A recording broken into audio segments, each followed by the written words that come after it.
Ang kwento ni Tomby. Ang kwentong ito ay hango sa totoong buhay.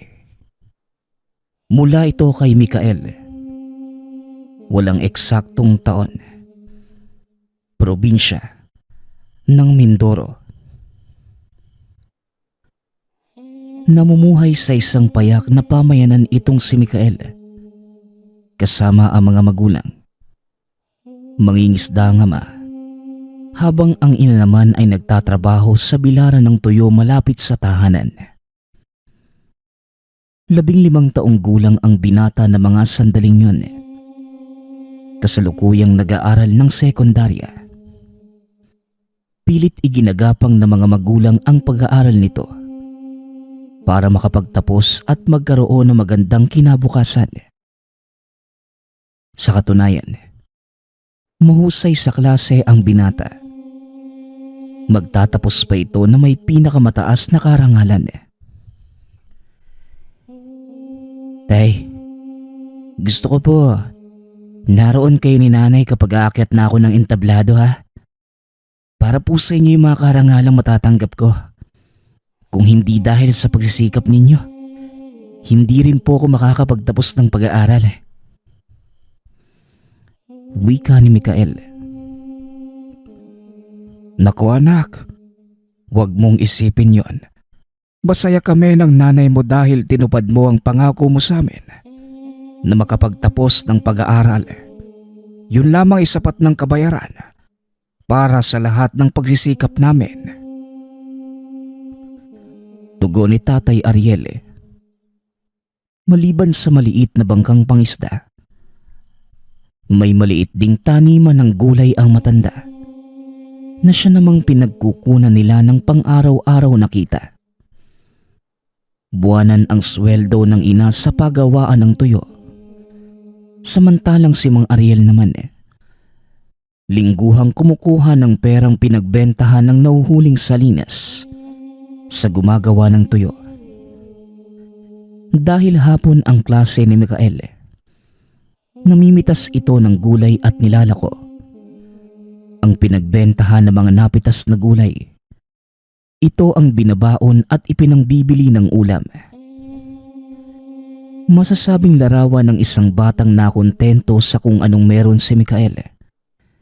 Dahil ni minsan, hindi ito naghangad ng mga bagay na nakikita niya sa iba. Simula pagkabata, pinaunawa sa kanya ng mga magulang ang kalagayan. Mikael anak, pasensya ka na kung hindi kita maibibili ng magarang damit ha. Mahirap lang tayo at ang kinikita namin ni tatay mo, sapat lang sa ating pagkain at mga gastusin. Hayaan mo sa susunod anak ha. Pag nakaluwag kami ni tatay mo, bibilhan ka namin ng bagong pantalon. Wika ni Nanay Dory. Hindi niyo po kailangang humingi ng tawad sa akin Nauunawaan ko po ang lahat. At isa pa, masaya na ako kung anong meron. At hindi naman po ako naghahanap ng sobra-sobra Ako pa nga ang dapat magbigay sa inyo ni tatay. Kasi alam kong sobra-sobra na yung sakripisyo niyo para sa akin Tugon ng binata. Nang makapagtapos ito ng pag-aaral, nagpasya si Mikael na hindi na pumasok sa kolehiyo dahil nais nitong makatulong sa mga magulang. Nauunawaan naman ng ama ang naging pasya ng binata. Dahil wala itong alam sa pangingisda, pinili na lamang niyang palaguin ang kanilang taniman sa likod bahay. Nagdagdag pa ito ng ilang mga pananim para mailako, katulad ng talong, kamatis, sili at kalamansi. Nilinis ng binata ang madamong bahagi ng likod bahay para pagtaniman ng mga bagong pananim. O anak, mag-iingat ka dyan banda sa punso. Buhayan, may mga nakatirang engkanto at wag na wag mong gagalawin ang bahaging yan, Mikael. Wika ni Tatay Ariel. Opo tay, huwag po kayong magalala. Nasabi na din sa akin ni nanay ang tungkol sa punso. At kahit hindi ako masyadong naniniwala, wala naman sigurong masama kung susundin ko ang sinasabi ninyo. Sige po tay, kailangan ko nang itanim yung mga punla ng kalamansi. Baka abutin pa ako ng dilim eh. Tugon ng binata. Ngunit sa kabila ng paalala ni Tatay Ariel, nawala pa din sa isipan nito ang tungkol sa punso. Tuloy-tuloy lamang sa pagtatanim ang binata. Hindi nito na malayang malapit na pala sa lugar na sinasabi ng ama. Kinagabihan matapos kumain naupo si Mikael sa tabi ng bintana. Tanaw mula doon ang mga pananim. Maliwanag ang buwan ng mga oras na yun Kaya naman kitang-kita nito maging ang maliliit na dagang kumakain ng bunga ng kamatis. Lumabas ang binata dala ang sulo upang bugawin sana ang mga ito. Ngunit alam ni Mikael na kahit anong gawin niya, hindi na mapipigilan ang mga daga sa pagkain ng mga pananim. Ay nako, bahala na nga kayo. Tirahan niyo na lang ako ng mailalako ko bukas Pakiusap, huwag niyo nang kainin yung puno para pare-pareho tayong makinabang. Sige na, kayo na muna. Bukas na lang ako. Wika ni Mikael. Napangiti na lamang si Tatay Ariel sa sinabi ng anak. Kung pababayaan mo mga dagang kainin ng mga pananim mo, abay, wala ka nang kikitain yan. Wika ng ama. Ayos lang po yun tay. Ang importante, may mga kaibigan akong natulungan Isa pa, kahit anong pigil ang gawin ko sa kanila, wala din namang silbi. Babalik at babalik lang din ng mga daga. Kaya hinahayaan ko na lang sila. At sinabi kasi sa akin ni nanay na kapag kinausap ko ang mga daga, hindi nila gagalawin yung mga pananim ko. Sige tay, matutulog na po ako Gabi na Tugon ng binata. Matapos maglinis ng katawan dumiretso na sa silid si Mikael para matulog. Mag-iisang oras nang nakahiga ang binata. Ngunit hindi pa din ito dinadalaw ng antok. Naisipan itong lumabas ng silid upang magpahangin sa maliit na beranda sa harapan ng tahanan. Nakaupo ang binata habang umiinom na mainit na gatas para makatulog. Hanggang sa mapansin ito na tila may maliit na nilalang na lumilipad sa punso. Hindi nito masyadong maaninag ang figura, kaya hinayaan na lamang niya ito. Sa isip-isip ng binata, marahil daga lamang itong nagagala sa kanilang bakuran. Marami ang dagang bukid sa bahaging yon ng baryo dahil medyo makapal ang talahib doon at hindi na gaanong napupuntahan ng mga tao. Ilang minuto pa ang nakalipas. Pumasok na din si Mikael dahil biglang umulan. Kinabukasan maaga itong bumangon para mag-ani ng mga gulay na ilalako. Laking gulat ng binata dahil walang nabawas sa mga pananim. Napangiti pa nga ito at nagpasalamat. Salamat naman Hindi ginalaw ng mabait kong kaibigan ng mga tanim ko. Ako nang bahala sa inyo. Wika ni Mikael. Nagsimula ito sa pag-ani ng mga pananim. Nang matapos, nag-iwan ito ng ilang pirasong gulay sa tapat ng inaakala nitong butas na pasukan ng mga daga.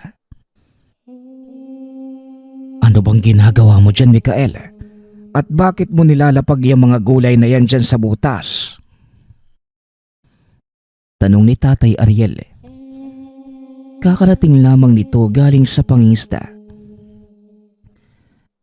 Magandang umaga po tay. Wala naman po. Nagpapasalamat lang ako sa mga alaga kong daga. Hindi nila ginalaw yung mga bunga ng pananim natin kagabi. Kamusta naman po ang pangingisda niyo? Tugon ng binata. Mabuti naman. Medyo maganda ang huli. Marami-rami ang naibenta ko. O sige na, magpapalit na muna ako ng damit ha. Basang-basa ako eh. Wika ni Tatay Ariel. Matapos ang pag-uusap na yun, umalis na ng tahanan si Mikael para maglako ng gulay. Kinahapunan masaya itong umuwi ng tahanan. Ngunit nanlumo ito nang madatnan ang inang nakahiga sa silid habang tinitignan ng isang manggagamot. O tay, ano po ba ang nangyari kay nanay? Saka bakit nandito si Mang Bordeg? Tanong ng binata. Bigla na lamang kasing hinimatay ang nanay mo habang nagsisiga sa likod bahay. Sinindihan niyo nakatumpok na damo, malapit sa punso. Ang sabi ni Mang Bordeg, pinarusahan siya ng mga diwata ng lupang nakatira. Pero hindi pa sigurado kung ano ang totoong nangyari. Kasalukuyan pa siyang sinusuri ni Mang Bordeg. Tugon ni Tatay Ariel. Maya-maya ay tumayo ang manggagamot. Kinausap ang mag-ama. Tama ang hinala ko. Diwata nga ang may kagagawa ng pagkahimatay ng asawa mo, Ariel. Wika ng manggagamot. Ano naman po ang pwede nating gawin para gumaling ang asawa ko? Mag-alay kayo. Humingi ng kapatawaran para sa ginawa nyo. Sabihin niyong hindi sinasadya ang nangyari. Kapag hindi pa ito gumana, ipatawag niyo ako at ako mismo magpaparusa sa kanila. Wika ng manggagamot. Hindi na nagsayang pa ng oras si Mikael. Dali-dali itong lumabas ng tahanan upang bumili ng mga pang-alay. Ngunit pinigilan ito ng manggagamot. Sandali lang, Mikael. Kapag mag-aalay ka sa mga diwata, dapat sarili mong pinaghirapan. Magluto ka ng matamis na pagkain, kagaya ng kakanin, pati latek. Paborito yan ng mga elemento. Wika ni Mang Bordeg. Sige po, salamat sa payo, Manong. Sandali lang po at bibili ako ng malagkit at gata. Tugon ng binata. Hindi nito alintana ang pagod sa buong araw na paglalako. Sinunod nito ang sinabi ng manggagamot. At nang maluto na nito ang kakanin, naglagay ito ng kaunti sa platito at dinala sa punso. Mag-iingat ka, anak ha. Maaring hindi tanggapin ng mga engkanto ang iaalay mo at mapasama ka pa. Wika ng matanda. Wala naman pong masama kung susubukan natin, tay. Malay mo naman, tama ang sinabi ni Mang Bordeg. Tugon ng binata. Bagaman kabado ito, tinuloy ng binata ang pag-aalay. Inilapag ni Mikael ang dalang pagkain sa harap ng punso. Nagsimulang kausapin ang mga hindi nakikitang nilalang. Magandang hapon sa inyo, mga kaibigan. Pasensya na kayo kung may nagambala o nasaktan man sa inyo, ha. Hindi naman yung sinasadya ng nanay ko eh. Isa pa, hindi niya din alam na may naninirahan pala dito. Kaya heto ako, nagdala ng makakain niyo. Bilang alay at paghingi ng tawad sa inyo. Sana, pagalingin niyo na ang nanay ko at maging magkaibigan tayo. Wika ni Mikael. Matapos ay iniwanan nito ang pagkain. Pumasok ang binata sa loob ng tahanan upang magpahinga. Ngunit ilang minuto lamang ang nakalipas ay biglang umulan ng malakas. Dali-daling bumangon sa higaan ang binata at nagdala ng payong papunta sa punso. Nanlaki ang mga mata ng binata dahil wala na ang pagkaing nilagay. Ang tanging naiwan na lamang ay ang platong pinaglagyan nito. Napakamot ng ulo si Mikael. Muling pumasok sa loob ng tahanan. Bahagyang nanlumo ang binata.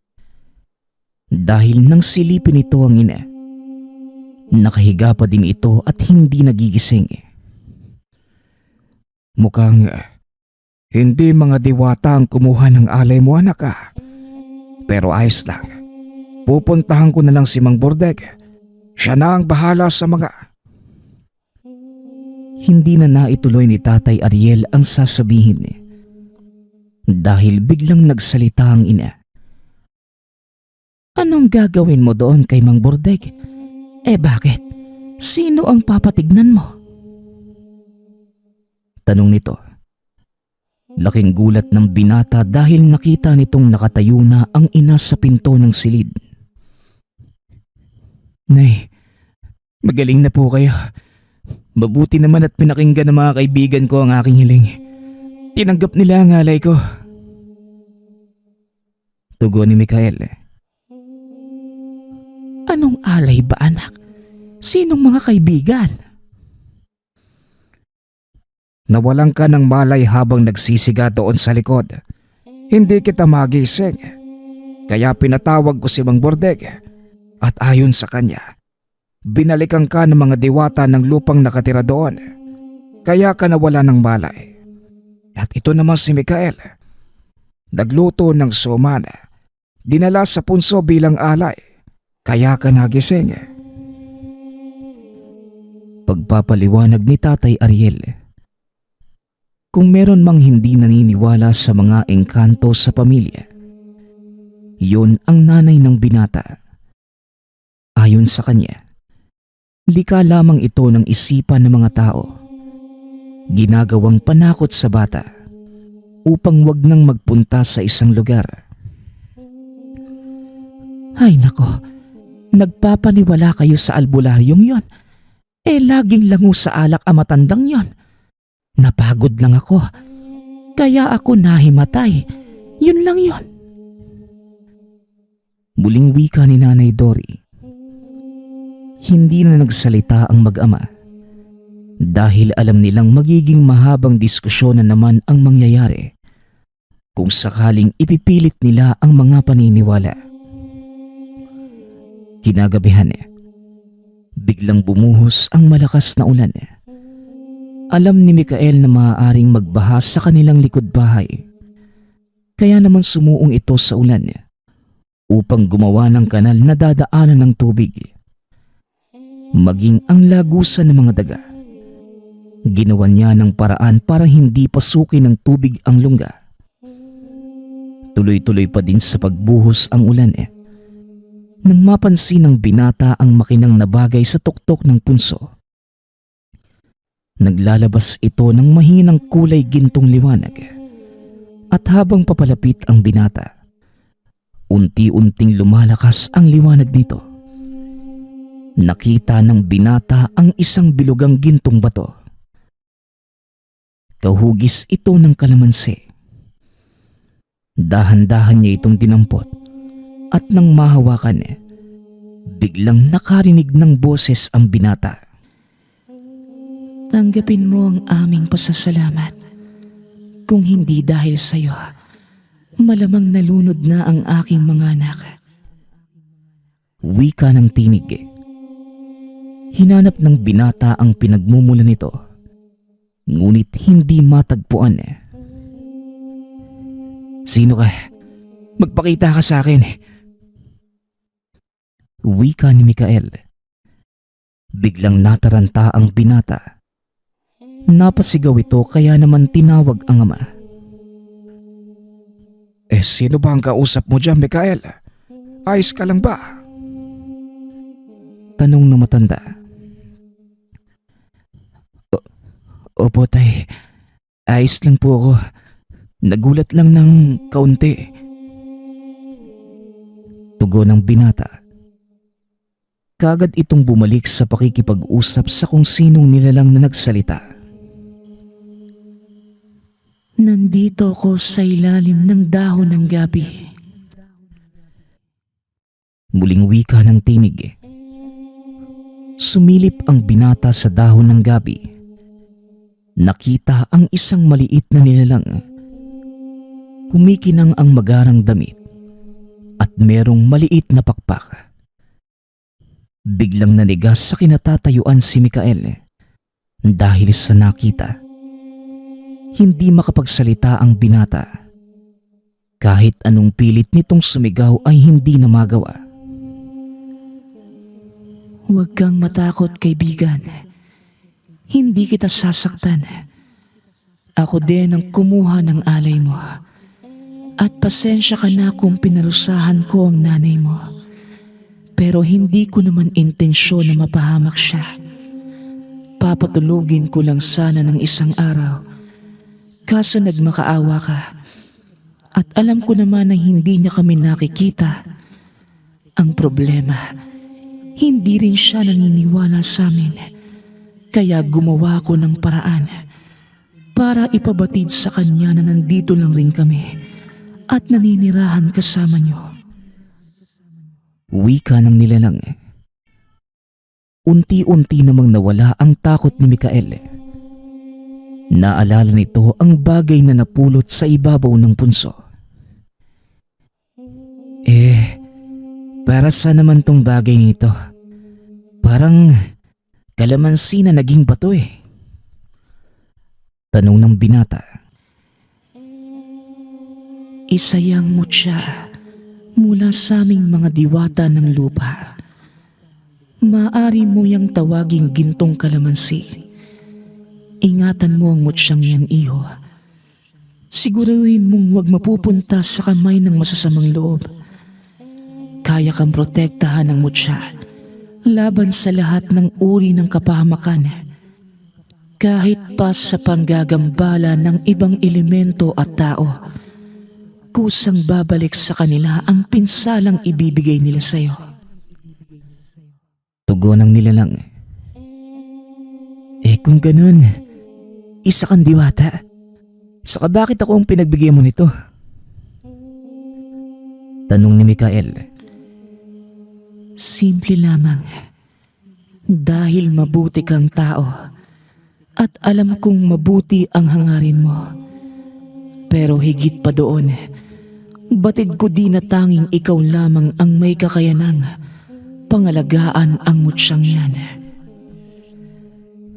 Pangalagaan? Laban kanino? Hindi ba may kapangyarihan kayo mga diwata? Bakit kailangan pa ninyong ihabili ng pangangalaga sa mga tao? Bihira ang mga taong kagaya mo, Mikael. Sa maniwala ka man o hindi, isa kang taong may likas na kakayanang bumuhay at magbigay ng kapangyarihan sa isang mutya. Napansin mo ba ang paglakas ng liwanag nito nung lumapit ka? Iyon ang palatandaang ginising mo ang bertud na taglay ng mutya ng gintong kalamansi. Ginising ko? Wala naman akong ginagawa. Isa pa paano mong nasasabi na may likas akong kakayanan para bumuhay ng mutya? Hindi ko kayang ipaliwanag sa iyo ang lahat sa ngayon. Ngunit sa pagtagal ng panahon, malalaman mo kung ano ang sinasabi ko. Ako nga pala si Liway. Ikinagagalak kitang makilala, Mikael. Pag-uusap ng dalawa. Matapos ay biglang naglaho ang nilalang. Hindi pa umalis si Mikael sa tapat ng punso. Kahit patumila na ang ulan at humupa ang baha. Kung hindi pa umihip ang hangin at hindi nakaramdam ng lamig, hindi pa ito aalis sa lugar. Lingid sa kalaman ng binatang pinagmamasdan siya ng ama habang nakatayo sa harapan ng punso. Ano bang ginagawa mo doon? At bakit ka nakatulala sa harapan ng punso? Baka mamaya nanuno ka na ha. Sandali at susunduin ko si Mang Bordeg. Wika ni Tatay Ariel Naku tay, wag na po. Ano kasi, andun banda sa punso yung pinakalabasan ng tubig eh. Kaya binantayan ko para wag bumara. Yun, ganun nga. Pagdadahilan ni Mikael, buti na lamang ay nakalusot ito sa ama. O siya, magpalit ka na ng damit at tumutulog ka. Tumila na ang ulang kaya susubukan kong lumaot para may pangbenta at pangbilad ang nanay mo bukas. Wika ng matanda. Malalim na ang gabi ng mga oras na yun eh. Kaya naman pinigilan ni Mikael ang ama. Naku tay, ipagpabukas na po ninyo ang pagpalaot. Hindi naman iiyak si nanay kung wala siyang mabibilad eh. Isa pa, hindi natin alam ang takbo ng panahon. Mamaya niyan bigla na namang bumagyo. Mapahama ka ba? Naku anak, huwag kang mag-alala. Sanay din naman akong mabagyuhan sa laot eh. Pagmamayabang ni Tatay Ariel. Akmang lalakad na ito palabas ng tahanan nang bigla muling bumuhos ang malakas na ulan. Ay nako, mukhang ang ayaw ako palisin ng ulan na ito ha. Baka tulog na nga lang. Wika ni Tatay Ariel. Napangiti si Mikael dahil alam niyang gagagawan ito ng bagong kaibigan. At dahil tinulungan mo ko, gagabayan ko din ang pamilya mo. Simula sa araw na ito, ako na ang magbabantay sa mga magulang mo at sa lupang kinatatayuan ng tahanan niyo. Wika ni Liway. Laking gulat ni Mikael dahil nakita nitong nakaupo ang nilalang sa kanyang balikat. Ganyan ba talaga, Liway? Bigla-bigla ka nalang sumusulpot eh. Tanong ng binata. Masanay ka na. Dahil kahit hindi mo ako nakikita, palagi lamang akong nakabuntot sa'yo. Tugon ng diwata. Kinabukasan, kagaya ng nakagawian eh, maagang gumising ang binata para mamitas ng mga gulay. Araw ng merkado sa kanilang bayan ng mga sandaling yun eh. Balak nitong dalhin ang mga gulay sa palengke para maibenta ng mas mataas na halaga. Medyo malawak ang taniman ng binata, kaya naman marami-rami ang naani nito. Sinilip din ni Mikael ang mga tanim na kalamansi. Nakitang maganda ang tubo ng mga ito. Ang ilan ay namumulaklak na, habang ang ilan ay may maliliit ng bunga. Bagay na ipinagtataka ng binata dahil halos ilang araw pa lamang ang nakalipas simula nang itanim niya ang mga ito. Pagkarating sa bayan, inilatag ng binata ang mga mais at iba pang gulay na naani. Naupo ito sa tabi habang naghihintay ng mga mamimili. Maghanda ka, Mikael. May panganib na paparating. Babala ni Liway. Napatayo ang binata dahil biglang uminit ang nasa bulsa nito. Teka, anong ibig mong sabihin? Anong panganib? Wala naman akong... Natigil sa pagsasalita ang binata nang makitang papalapit sa kanya si Mang Bordeg. Magandang umaga sa iyo, Mikael. Abat, dinala mo na din pala sa palengke ang mga naani mong gulay. Maganda yan. Para maipagbili mo sa mas mataas na halaga. Teka, parang may maliit na taong nakaupo sa balikat mo. Kani-kanina lang. Wika ni Mang Bordeg. Nanlaki ang mga mata ni Mikael at pinagpawisan ito ng malamig. Po, baka naman namamalikmata lang kayo. Wala naman po ako nakikita, Manong eh. Tugon ni Mikael. Siguro nga. Medyo marami-rami na din akong nainom eh. O siya, aalis na ako ha. Parang umiikot na ang paligid ko. Muling wika ng matanda. Nakahinga naman ng maluwag si Mikael nang makalayo na ito. Kamunti ka na tayo doon. Pero hindi siya ang sinasabi kong panganib, Mikael. Tumingin ka sa kabilang dako ng kalsada. Napapansin mo ba ang dalawang batang yun? Tanong ni Liway. Oh, bakit? Anong mali sa kanila? Tugon ni Mikael. Tignan mong mabuti. Dapat nakikita mo na ito ngayon. Tugon ng gabay. Nanlaki ang mga mata ni Mikael dahil tila tumatagos ang tingin niya sa dalawang bata. Nakatitig na din ang mga ito sa kanya habang nakangiti. Anong nangyayari? Bakit parang tumatagos ang tingin ko sa kanila?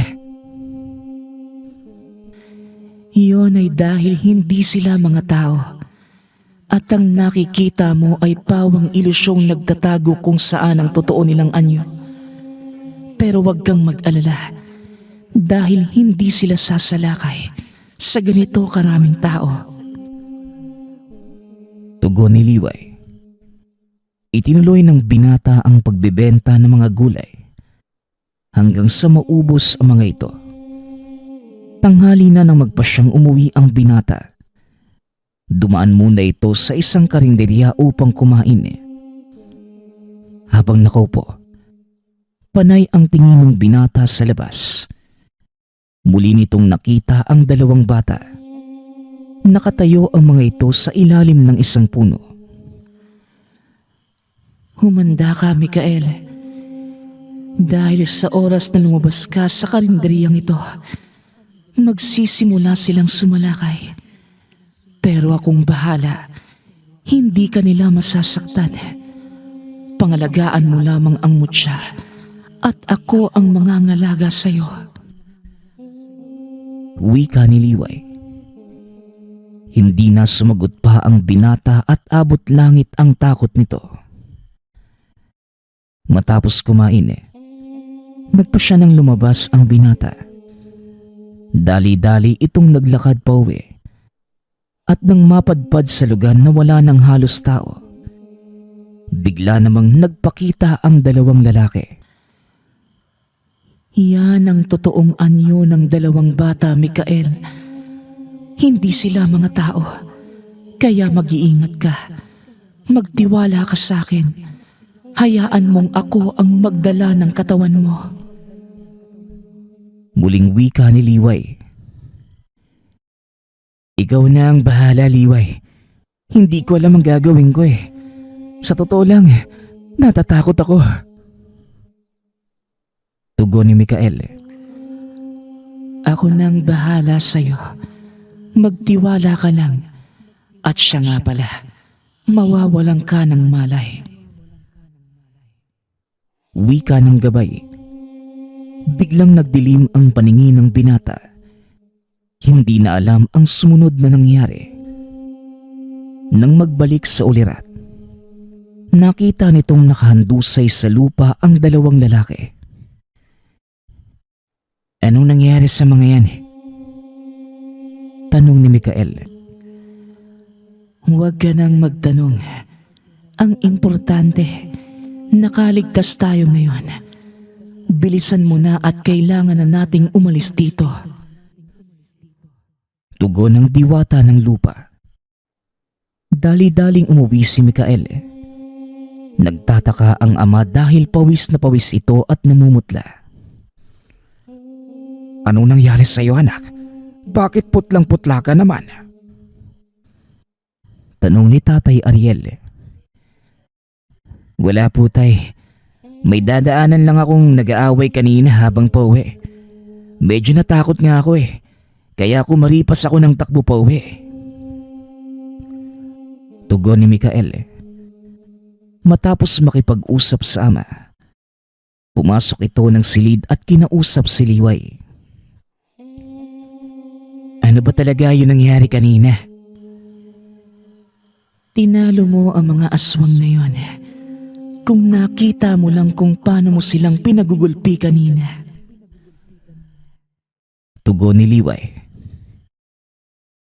Bakit ako nawalan ng malay kanina? Kinakailangan kong gawin yon. Dahil maaaring hindi kayanin ng isipan mo ang mga makikita.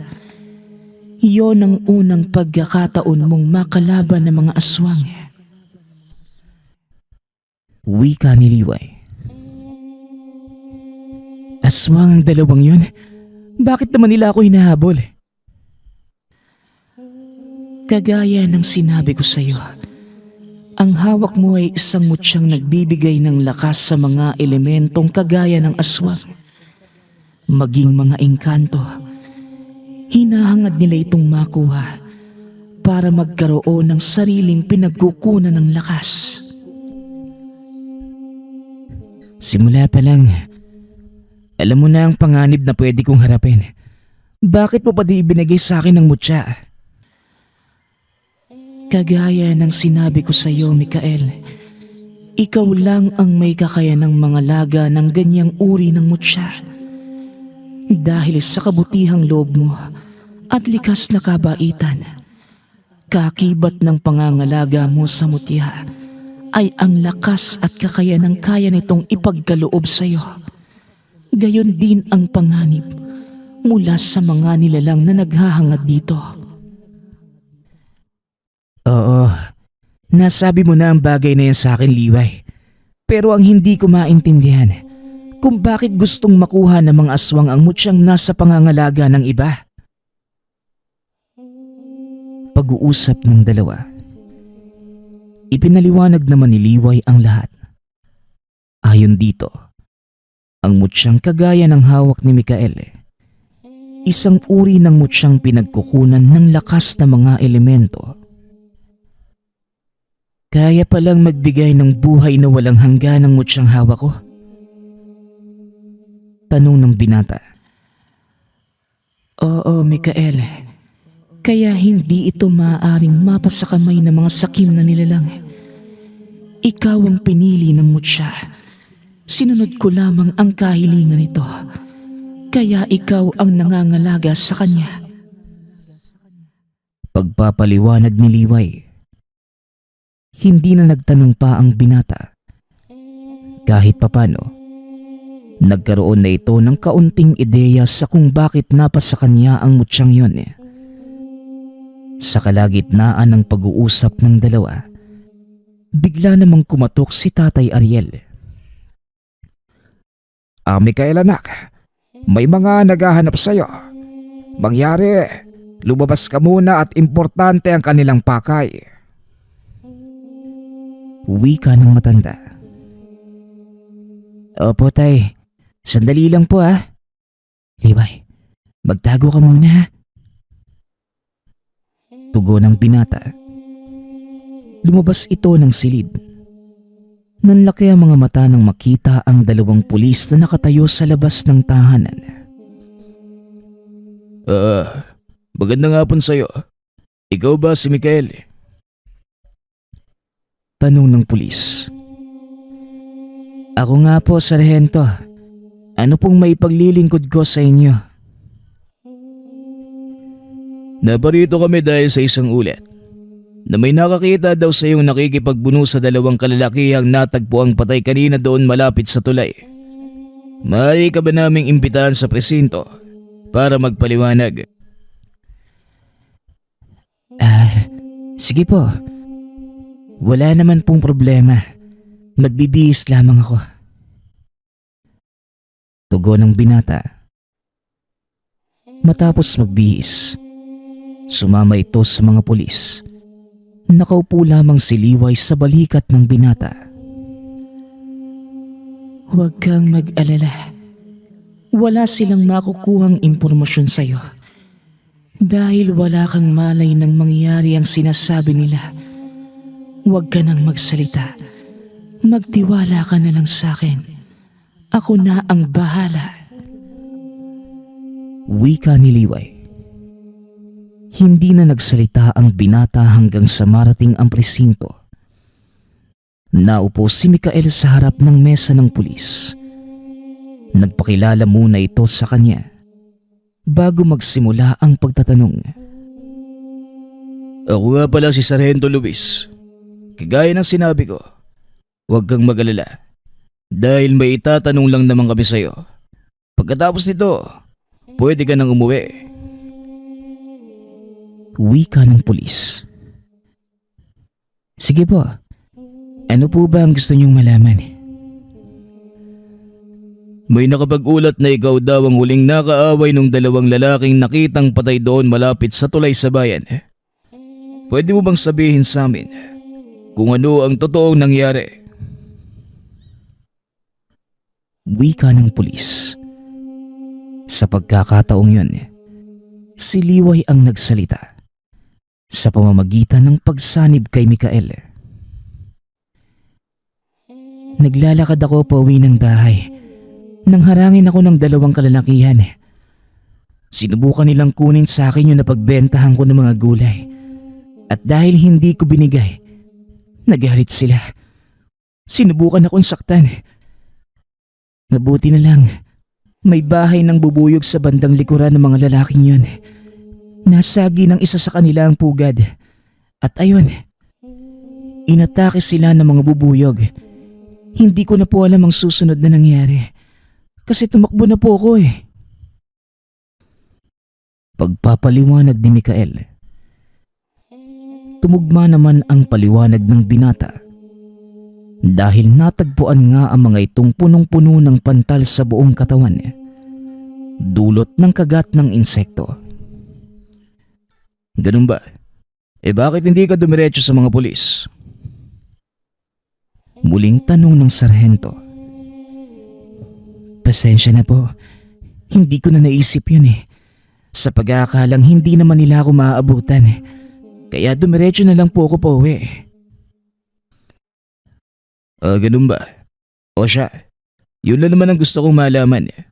Makakauwi ka na. Wika ni Sargento Luis. Dali-daling tumayo ang binata at lumabas ng presinto. Habang nasa daan pa uwi, muli naman itong nakasalubong si Mang Burdege. Sa pagkakataong yun, kasama nito ang apong si Goryo. Oh, Mikael. Ba't ginabi ka na yata sa pag-uwi? Hindi ba kagad naubos ang paninda mo? Tanong na matanda. Hindi naman po, Manong. Ang totoo, galing po ako sa presinto. May tinanong lang sa akin yung mga pulis tungkol doon sa nangyaring patayan. Kayo po, saan kayo pupunta? Himalaya at ang kasama mo si Goryo ngayon. Tugon ng binata. Sasamahan ko lang si Lola ng manggamot. Pinasundo kasi siya ng mga taga-kabilang bayan. Medyo nakainom na to. Wika ni Goryo. Sa hindi malamang dahilan, biglang nagkaroon ng interes ang binatang sumama sa matanda. Maaga pa naman para umuwi. Maaari ba akong sumama sa inyo, Mang Burdege? Gusto ko lamang makita kung paano kayo manggamot. Tanong ng binata. Walang problema. Kung yan ang gusto mo, tara na at baka gabihin pa tayo. Tugon ng matanda. Nagpatuloy ang mga ito sa paglalakad. Pagkarating sa tahanan ng pasyente, nakita ni Mikael ang napakadaming tao. Bakit naman ganyan karami ang tao? Ano bang nangyari sa pasyente? Tanong ni Mikael. Sabi kasi ng sumundo sa amin, sinapian daw ng engkanto yung pasyente. Kung ano-ano yung lumalabas sa bibig nito. May palaka, butiki at mga insekto. Tugon ni Goryo. Nanlaki ang mga mata ni Mikael sa sinabi ng kaibigan. Nakisiksik ang mga ito sa maraming tao hanggang sa tuluyang makapasok sa loob ng bahay. Tumambad sa binata ang nakahigang lalaki. Kagaya ng sinabi ni Goryo, nagkalat sa higaan nito ang maliliit na kulisa pati na din mga uod. Ano sa tingin mo nangyari sa kanya, Liway? Tanong ni Mikael. Hindi engkanto ang may gawa niyan sa kanya, kundi tao. Tugon ni Liway. Tao? Paano mo nasabi? Hindi sumasanib sa katawan ng tao ang mga engkanto, maliban na lang kung may permiso ito mula sa kanila, kagaya ng ginawa ko nung hinarang ka ng mga lalaki. Kung tao may gawa niyan, anong klaseng kapangyarihan ang meron siya? Isang malakas na mambabarang ang nagbigay ng sakit sa taong yan, at kaunting pagkakamali lang ni Mang Burdeg, maaari niya itong ikamatay o ng pasyente. Pag-uusap ng dalawa. Kinabahan si Mikael sa mga sinabi ng kaibigan. Ngunit wala itong magawa dahil maaaring madiskubre ni Mang Burdeg ang kanyang kakayanan. Delikado pala ang gagawin ni Mang Burdeg. Oo, Mikael. At hanggat maaari, huwag kang makikialam kung ayaw mong mabuko ka ng matandang yan. Wika ni Liway. Habang pinapanood ang ginagawa ng matanda, hindi maiwasan ng binatang mapuna ang kilos ng katawan ng pasyente. Tila may kung anong gumagalaw sa ilalim ng balat nito. Patuloy sa pag-uusal ng mga dasal si Mang Burdeg. Ngunit tila wala itong epekto sa pasyente. Lalo lang itong napapasigaw sa tuwing ilalapat na matanda ang mga kamay sa katawan nito. Mukhang malubha na ang kalagayan ng isang ito. Sabihin niyo sa akin, kailan pa nagsimulang maging ganito ang kalagayan niya? Tanong na matanda sa mga kaanak. Ayon sa mga ito, 2 araw pa lamang ang nakalilipas nang makasagutan ito sa paradahan ng jeep ang kapwa tsuper. Matapos yon, bigla itong nilagnat hanggang sa namagana ang buong katawan. Hindi engkanto ang may gawa nito sa kanya, kundi isang mambabarang. At pasensya na pero hindi ko kaya ang isang ito. Mangyari magpatawag na lang kayo ng ibang manggagamot. Pasensya na talaga. Wika ni Mang Burdeg. Kinuyog pa ito ng mga tao dahil sa pagtangging gamutin ng pasyente. Nakaramdam ng awa si Mikael at sa hindi malamang dahilan, bigla itong nagsalita. Bitawan niyo ang matanda. Ako na ang gagamot sa pasyente. Wika ni Mikael. Nagtinginan ang mga tao sa kanya. Nagsimulang magtawanan. Maging si Goryo ay natawa sa sinabi ng binata. Nababaliw ka na ba, Mikael? Anong alam mo sa panggagamot? Tanong ni Goryo. Tinitigan lang ni Mikael ang kaibigan at naglakad papunta kay Mang Burdeg. Hinila nito ang matanda papunta sa isang sulok upang kausapin. Alam kong nakikita mo ngayon ang kaibigan kong diwata ng lupa, Manong. Huwag ka nang maingay, ha? Hayaan mong ako ang gumamot sa pasyente. Pero huwag kang lalayo sa tabi ko. Magpapanggap kang tumutulong sa akin. Wika ni Mikael. Nanlaki ang mga mata ng matanda. Dahil dahan-dahang lumilitaw ang maliit na nilalang sa balikat ni Mikael. Oo, nakikita ko nga siya. O sige, magtitiwala ako sa'yo. Tugon ng matanda. Matapos ang pag-uusap na yun bumalik ang matanda sa tabi ng pasyente. Inantay nito ang susunod na sasabihin ni Mikael. Sigurado ka ba sa gagawin mo, Mikael? Sa oras na gamutin mo ang pasyenteng yan, sunod-sunod na ang magpapagamot sa iyo dahil malalaman ng lahat ang kakayanan mo. Tanong ni Liway. Hindi ba sinabi mong ako ang tagapangalaga ng mutya? Sayang naman kung isasarili ko ang kakayanan nitong makapagbigay ng buhay sa ibang nilalang. Kaya gagamitin ko na lang para tumulong sa mga nangangailangan ng tulong. Tugon ng binata. Matapos ang pag-uusap ay lumapit na din si Mikael sa pasyente. Nagbulungan ang mga nakikiusyoso. Ngunit hindi na ito pinansin ng binata. Alam ni Mikael na ikakagulat na mga ito ang susunod na mangyayari. Ngayon, kumuha ka ng isang basong tubig. Isawsaw mo ang hintuturo mo.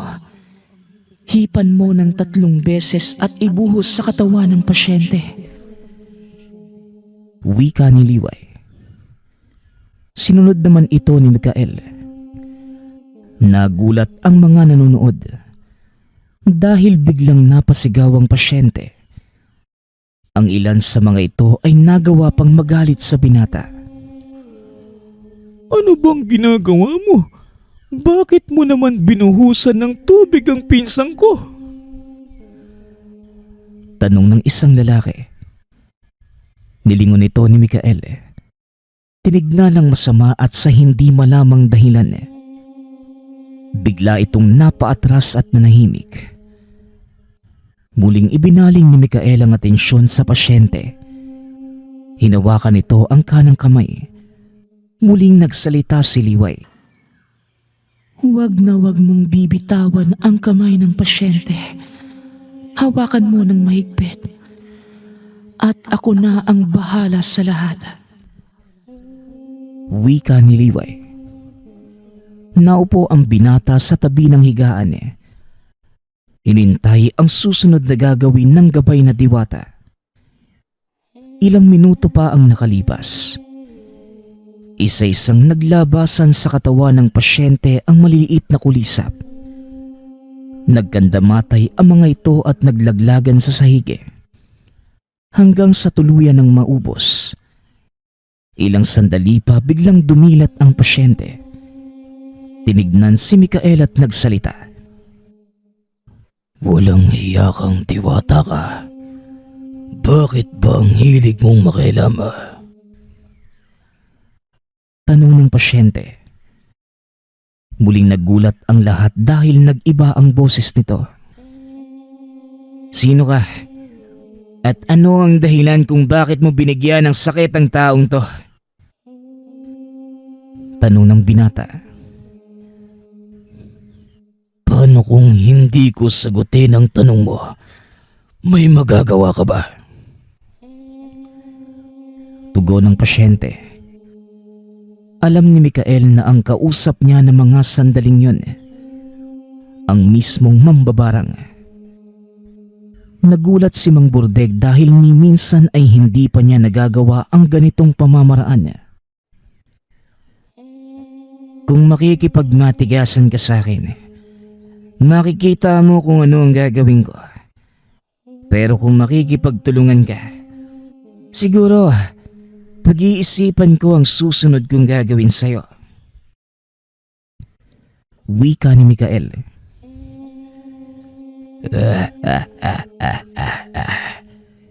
Hindi na masama para sa isang baguhang manggagamot. Malakas lang ang loob mo dahil sa diwatang nakapatong sa balikat mo. Oh, tama ka. Malakas ang loob ko at hindi manghihinayang ang kaibigan kong diwata. Napatayin ka kapag hindi ka nakipagtulungan. Bakit hindi mo subukan? Matagal na akong hindi nakikipagkumbate sa isang totoong manggagamot. Matigas ang isang to, Mikael. Mag-iingat ka. Dahil pwede niyang baliktarin ang sitwasyon. Wika ni Liway. Tumango na lamang si Mikael at muling nag-isip. Ganito na lang. Kung hindi ka susunod sa mga sinasabi ko, bakit hindi natin subukan ng kaunti ang kaya kong gawin sa'yo? Wika ni Mikael. Hinawakan ng binata ang mutya at nilapat sa kamay ng pasyente. Biglang napasigaw ang nakasanib at naglupasay ang katawan ng pasyente. Patuloy lang si Mikael sa ginagawa. Mas lalong lumalakas ang sigaw ng pasyente hanggang sa tuluyan ng bumigay ang nakasanib. Oo na. Itigil mo na ang ginagawa mo. Alisin ko na ang sakit ng kanyang katawan. Wika ng nakasanib. Biglang binitawan ni Mikael ang kamay ng pasyente na siyang pinakamalaki nitong pagkakamali. Anak nang, bakit mo naman binitawan ang kamay ng pasyente? Makakawala ang mambabarang. Anong sabi mo? Pasensya na, hindi ko naman alam eh. Huwag ka nang magsalita pa. Hawakan mo muli ang kamay ng pasyente. Pag-uusap ng dalawa. Ngunit nang hawakan ito ni Mikael, wala na ang nakasanib. Sinasabi ko na nga ba? Ngayon anong gagawin natin? Tugising siya. Wika ni Mikael. Sabay takbo palabas ng tahanan ng pasyente. Pinigilan pa ito ni Mang Burdege. Ngunit hindi na lumingon pa ang binata. Nagtawanan ang mga tao sa pag-aakalang tumatakas ang binata. Ngunit laking gulat ng mga ito nang biglang dumampot ng kahoy si Mikael. Walang pagdadalawang isip na hinataw ang isang matandang babaeng nakaupo sa ilalim ng puno. Napasigaw ang mga tao.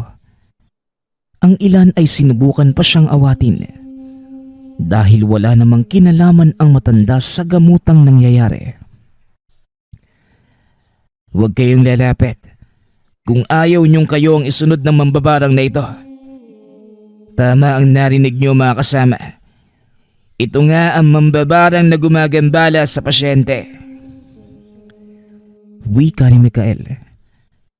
Nagulat ang mga tao nang makita ang maliliit na insektong gumagapang papunta sa katawan ng matanda.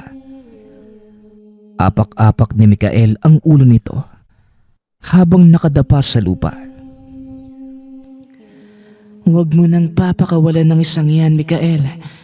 Patayin mo na. Wika ni Liway. Gamit ang kakayanan ng mutya ng kalamansi, unti-unting tinupok ni Mikael ang kaluluwa ng mambabarang. Hindi makikita sa pisikal na katawan ang pinsalang dulot ng mutya. Ngunit alam ng lahat na wala na itong buhay. Matapos mapatay ang mambabarang, ipinagpatuloy ni Mang Burdeg ang panggagamot. Ang ilang tao naman ay nag-umpukan sa paligid ni Mikael na nooy nakaupo lamang sa sulok. Sunod-sunod na tanong ang ibinabato ng mga ito sa kanya. Ngunit hindi sumagot ang binata. Matapos ang gamutan, nagawang pagalingin ng binata ang pasyente sa tulong na di ni Mang Burdege. Mahusay ang ginawa mo, Mikael. Pero alam mo kung ano ang magiging kapalit niyan. Magugulo ang payapa mong buhay. Handa na po ako, Manong. Nandito na to eh. Pangangatawanan ko na lang. Pag-uusap ng dalawa. Nalaman din ng ina ni Mikael ang nangyari. Ngunit imbis na matuwa, kinutsa pa nito ang binata. Ngunit hindi yon naging hadlang para kay Mikael. Itinuloy nito ang panggagamot hanggang sa lumaganap sa kabayanan ang tungkol sa kanyang kakayanan.